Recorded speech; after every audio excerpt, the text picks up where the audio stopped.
In 1994, a man with no degree in Egyptology made a claim so dangerous that mainstream archaeology spent the next 30 years trying to bury it. He said the pyramids of Giza are not tombs. He said they are a map of the stars. And he said they are not 4,500 years old. He said they are 12,500 years old. If he is right, every textbook is wrong. If he is right, a civilization we know nothing about built the greatest monuments on Earth and then vanished. And if he is right, the people who guard the official story have been wrong about the most famous buildings in human history, so they didn't just disagree with him, they attacked him, publicly, relentlessly.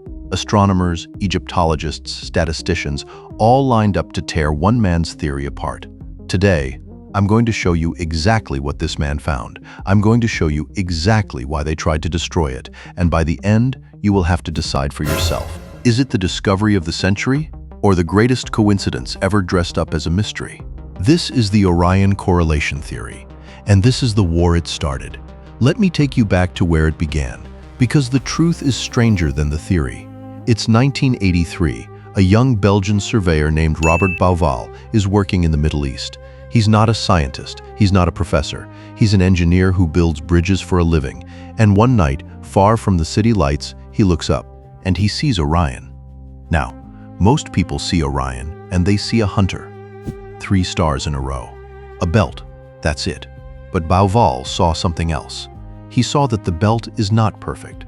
The smallest star, Mintaka, sits slightly to the side. It breaks the line, just a little, and in that moment, standing in the desert, something clicked in his mind, because he had seen that exact shape before. He had seen it on the ground. 3 pyramids at Giza, Khufu, Khafre, Menkaure, the greatest buildings ever raised by human hands. And the smallest one, the pyramid of Menkaure, is offset. It sits slightly to the side. It breaks the line, just like Mintaka. Now, be honest with me. You're sitting there thinking, that's probably a coincidence. That's the healthy instinct. Hold on to it, because the next part is where it gets hard to explain away. Bauval went home, pulled out star charts and survey maps, and laid them on top of each other. And the pattern didn't fade. It sharpened. The 2 great pyramids matched the 2 bright stars. The small offset pyramid matched the small offset star. And the Nile River, flowing beside the plateau, fell exactly where the Milky Way flows beside Orion in the night sky. In 1994, he published it all in a book called The Orion Mystery, and the world lost its mind. The book sold millions of copies. Documentaries were made, tours to Giza doubled. For the first time in modern history, people weren't just looking at the pyramids, they were looking up. And that is exactly when the establishment decided this man had to be stopped. Now, before I bring in the attackers, you deserve to know what he actually claimed, because there are 3 claims here, and they are not equal. The critics love to blur them together, so let's pull them apart. Claim number 1, the layout. The 3 pyramids mirror the 3 stars of Orion's belt. Same relative sizes, same offset of the smallest member. Claim number 2, the river. The Nile is the Milky Way. The Egyptians called the Milky Way the Celestial Nile, and the plateau is a map of the sky brought down to Earth. And claim number 3, the one that started the war, the date. Bauval argued that the alignment does not match the sky of 2500 BC, when archaeologists say the pyramids were built. He used the slow wobble of the Earth, called precession, to rewind the sky, and he found that the pattern only truly matches one time in history, around 10,500 BC. Let that number sit for a moment. 10,500 years before Christ. 8,000 years before mainstream history says the pyramids existed. Ask yourself what that means. Because if the pyramids encode the sky of 10,500 BC, then one of 3 things must be true. Either the ancient Egyptians had astronomical knowledge we never gave them credit for, or the pyramids are far, far older than anyone admits. Or, and this is the one that keeps archaeologists awake at night, they were built by a civilization that history has completely forgotten. That is why the theory exploded. That is why authors like Graham Hancock ran with it. That is why millions of people felt, for the first time, that they had been told only half the story. And that is why the experts came for him. But here's the part that most videos skip. The part the critics hope you never hear. The theory is not built on nothing, and if you want to understand why this fight is so fierce, you have to understand that Bauval had real anchors. Real, documented, carved in stone anchors. The oldest religious writings on Earth are the pyramid texts, inscribed inside the pyramids themselves. And in those texts written by the actual builders, Orion is mentioned again and again. They called it Sa, and they tied it directly to Osiris, the god of the dead and of resurrection. One line says, "The king will cross the sky and take his place among the imperishable stars, joining Osiris and Orion." So the spiritual link between the pyramids and Orion is not something a modern engineer invented. It is written on the walls by the people who raised the stones. And then there are the shafts. Deep inside the Great Pyramid, narrow channels run out from the king's chamber through 200 tons of rock. Bauval calculated that around 2500 BC, one of those shafts pointed directly at Orion's belt, while another pointed at Sirius, the star of the goddess Isis. So imagine you're the pharaoh. Your body is laid in that chamber. Above you, a shaft of stone aimed at a star. Not randomly, deliberately, like a weapon pointed at heaven. Now, does that sound like a tomb to you? Or does it sound like a launch pad? Keep that image in your mind, because in 1 minute, someone is going to tell you it means nothing, and you're going to have to decide who you believe. His name is Ed Krupp, and he is the director of the Griffith Observatory in Los Angeles. If Bauval is the hero of this story, Krupp is the man sent to end him. Krupp did something simple. He did something Bauval never expected. He didn't argue about dates. He didn't argue about religion. He looked at the geometry, and he found what he called a fatal flaw. To make the pyramids match Orion's belt, Krupp said, "You have to turn the sky upside down." Let me explain why that matters. Because this is the single most famous attack on the theory, and you need to feel its weight. When you look at the night sky, you are standing on the ground looking up. When you look at a map of the pyramids, you are floating above them looking down. Those are two different points of view. They are mirror images of each other. Krupp showed that the angle of Orion's belt in the sky runs the opposite way to the angle of the pyramids on the ground. To force them to line up, Bauval had to flip one of the pictures. Krupp's verdict was merciless. He said the correlation only works if you hold the map up to a mirror. And he said a civilization clever enough to build the pyramids would not make a mistake that basic. An astronomer named Tony Farrell reached the same conclusion independently. Two experts, same verdict. The sky was backwards. Now, here is where it gets interesting. Because Bauval didn't fold. He fired back. He said, "The ancient Egyptians observed the sky by facing south, and when you face south, east is on your left. So the sky, as they actually saw it, is mirrored compared to a modern north-facing map.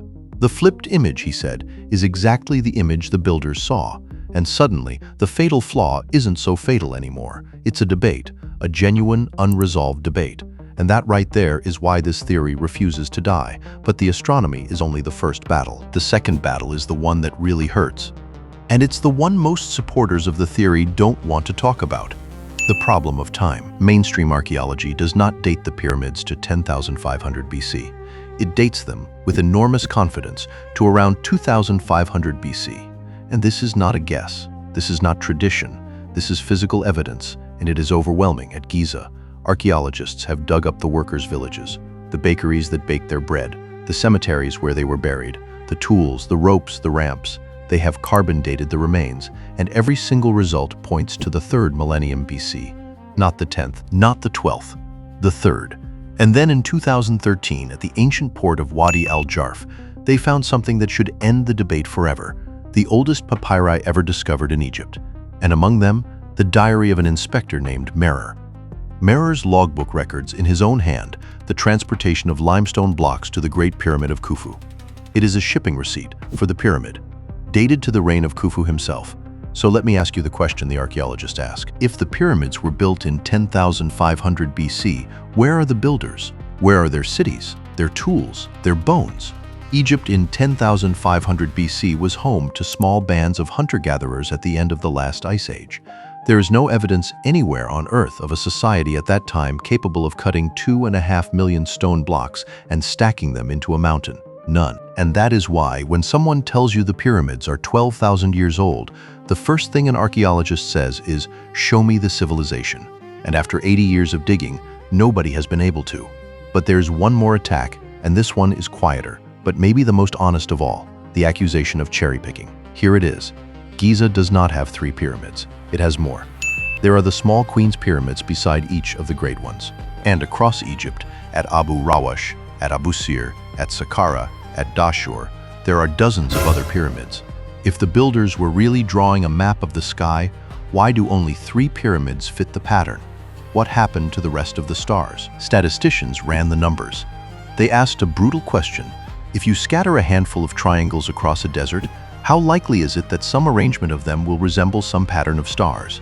And the answer is, much more likely than you would think, because the human brain is a pattern-matching machine. We see faces in clouds. We see animals in constellations. If you have enough stars and enough stones, you will always find a match.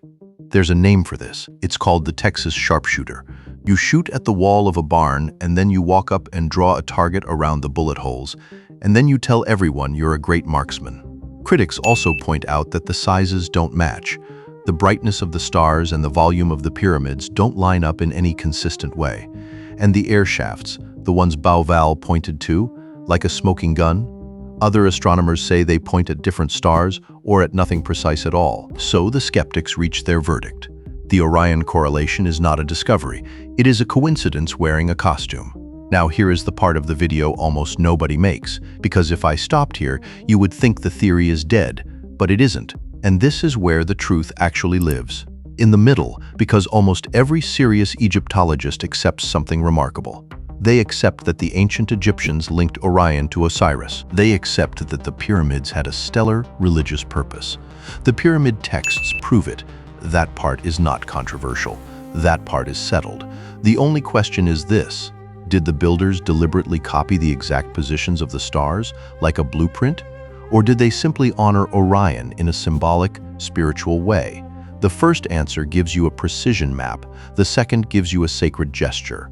The evidence strongly supports the second, and it remains deeply, genuinely contested for the first. And here is the thing both sides keep forgetting.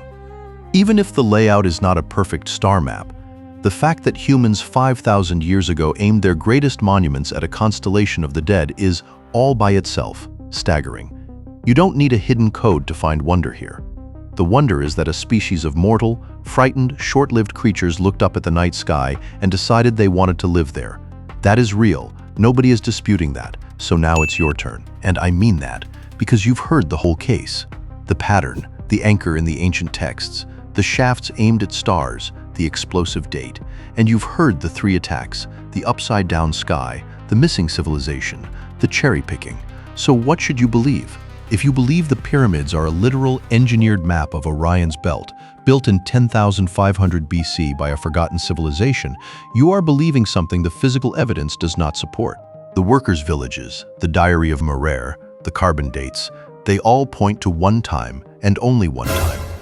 But if you believe the pyramids were built by people who loved the stars, who saw in Orion the home of their god, who aimed a shaft of stone at the sky so their king could climb it into eternity, then you are believing something the builders themselves carved into the walls. The Orion correlation theory in its strongest form is probably wrong, but in its softer form, it might be one of the most beautiful ideas ever whispered about Giza, that the pyramids are not just tombs. They are a bridge built by humans for humans to walk from the earth into the stars. And maybe that's enough, because whether or not the stones copy the sky, one thing is certain. For 5,000 years, every single person who has stood at Giza and looked up has asked the same question you are asking right now. Are we alone down here? And/or is part of us still up there, waiting? If you want the next great mystery, the structure that is older than the pyramids and that nobody can explain, click this video right here, because Göbekli Tepe is about to break everything you think you know about who we really are.